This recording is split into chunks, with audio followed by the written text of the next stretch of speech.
Последната изјава на премиерот Мицковски дека нема да ги внесе бугарите во уставот без гаранција од Европската унија за македонскиот идентитет и без признавање на македонското малцинство во Бугарија, потсетува на риторика од почетокот на 90-тите години. Во 1992 година, за време на распадот на поранешна Југославија, црногорскиот член на председателство на Југославија, Бранко Костич, ќе изјаве: ќе јадеме корења ако треба, но нема да се откажеме од суверенитетот. Политиката на мешање во војната во Босна и Хрватска доведе до меѓународни санкции за СРЈ кои траја 10 години. Следеше тешка економска криза, санкции, сиромаштија, недостиг на основни производи и хиперинфлација. На крај, граѓаните навистина плаќа висока цена, а државата што се обидуваше да го брани тој суверенитет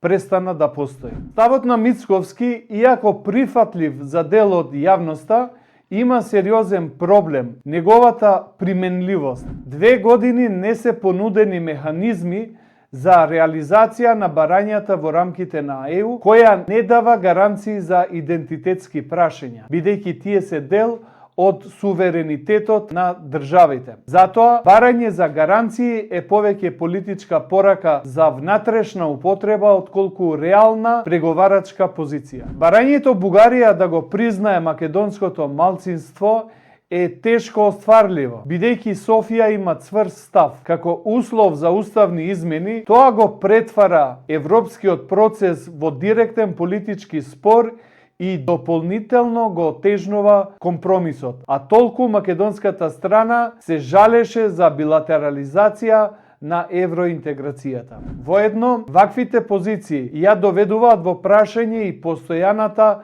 преговарачка рамка на Европската унија, која веќе е прифатена како компромис. Низиното повторно отварање е малку веројатно и би наишло на отпор од европските партнери. Од тука ризикот е јасен – забавување или стагнација на евроинтегративниот процес. Овој пристап има своја логика, со поставување високи барања да се обезбеди подобра преговарачка позиција. Но без чувство на реалност, флексибилност и активна дипломатија може да доведе до изолација и губење на моментумот за интеграција. Мицковски можеби ќе чека децении додека не се смени ставот на Бугарија, но прашањето е дали младите генерации кои секојдневно ја напуштаат земјата се подготвени да направат таква жртва. Додека чекаме подобри времиња, бројот на граѓани и посебно на македонци во Македонија се намалува. На крај, изјавата отсликува суштинска дилема. Како да се сочува националното достоинство, а истовремено